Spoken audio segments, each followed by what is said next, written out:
Hey everybody! In this video, we are going to look at the two ways that we can change the internal energy of a gas. These two processes are called working and heating. We're going to use the ing, that gerund version of the words, although a lot of texts will just call these work and heat. And we'll end up with the first law of thermodynamics in the end. So we're going to set up a little bit of a table here to start talking. The internal energy of a gas can change through working, which we'll use capital W as the symbol for, and heating, which we'll use a capital Q as our symbol for. And we're going to look at both of these processes, working down this column and then heating down this column. And we'll look at how we can transfer energy out of the system and into the surroundings. We'll also talk about how energy can transfer out of the surroundings and then into the system for each of these two processes. So let's start with working, and let's talk about a definition there. This is specifically a definition with an ideal gas or a gas. So when we're working, we're talking about an energy transfer process that occurs because we are applying a pressure, and that pressure changes the volume of the gas's container. If you don't have a volume change, then no working is done. So if we want to transfer energy out of the system and into the surroundings, the system is going to push on the surroundings and expand the gas on this piston here. On the other hand, if we want energy to transfer into the system from the surroundings have to push on the system. It's going to compress the gas that's inside of the cylinder by pushing that piston to the left in this picture. Let's talk about heating now. Heating, capital Q, this is an energy transfer process that occurs because there is a difference in temperature between the system and the surroundings. And so if the gas inside of the cylinder is at a hot temperature, and if the surroundings outside of the cylinder are at a cold temperature, there will be a flow of heating from that hot temperature to that cold temperature. So the energy will transfer out of the system there.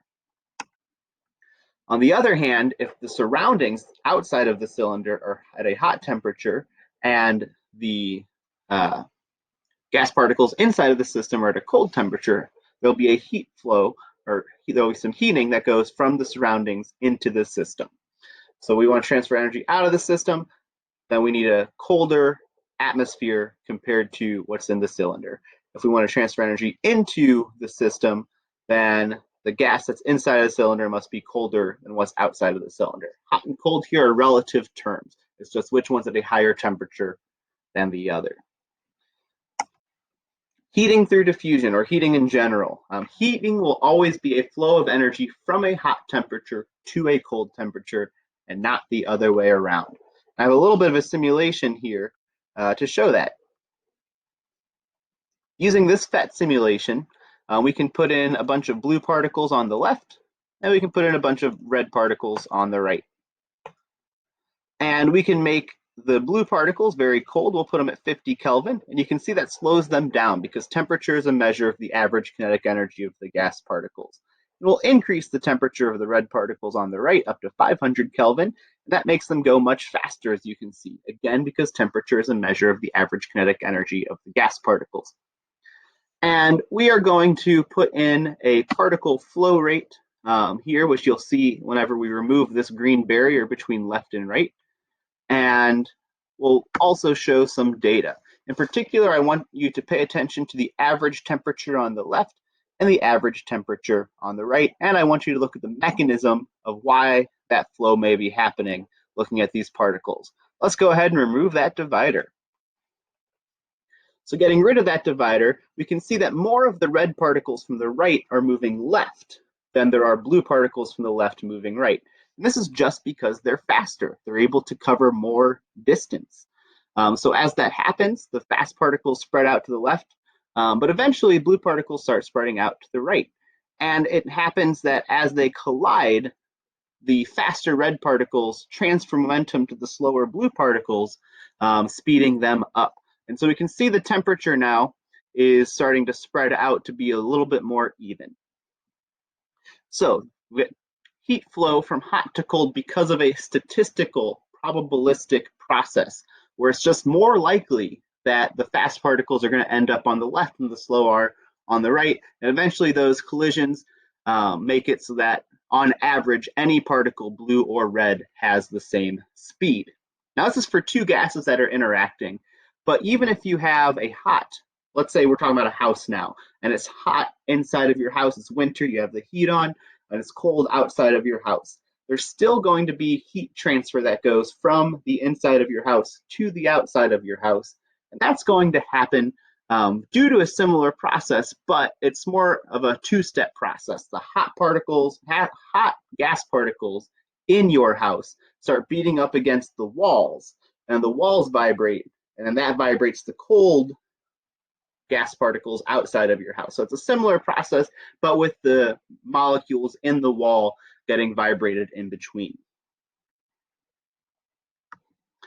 So that's our statistical view of why it is that heating flows from hot temperature to cold temperature and not the other way around. So this leads us into the first law of thermodynamics, which is a rebranding or a different name for the law of conservation of energy. First law of thermodynamics says, if you start with a certain amount of energy, then you add in all the change processes that happen, then you get whatever you end up with. So your initial plus your change equals your final. That's the whole idea. So you start with some initial internal energy. You add in how much working is done to transfer energy into or out of the system by expanding or compressing the gas. Then you add in how much heating is occurring between the system and the surroundings because of a temperature difference. And then once you take those two energy change processes into account, you end up with your final amount of internal energy.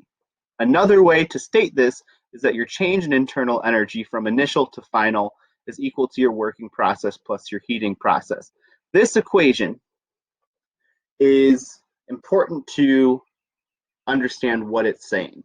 On the left side of the equal sign, it just looks at initial and final. We don't care about how we got there. It just looks at the initial snapshot and the final snapshot.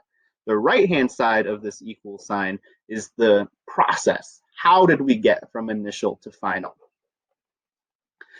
This view on the right side is how it's written on the AP Physics 2 equation sheet.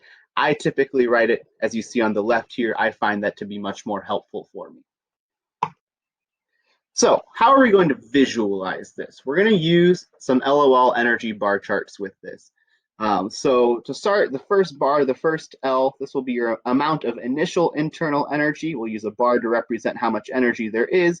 Higher bar means more energy, lower bar means less energy. And this initial internal energy will be 3/2 times the number of moles of gas particles times your ideal gas constant times the initial temperature for that gas, if we're talking about an ideal gas. The O part of our LOL diagram is going to be our system flow. We're going to define our system and put it in the circle. For us, for thermodynamics, it's always going to be the gas that's inside of your cylinder. This should say cylinder, not piston. And then outside of the system is going to be anything else.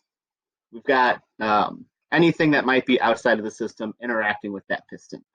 And then we'll draw the flow of energy either into or out of the system through working and similar through heating to represent that change in energy, that flow process.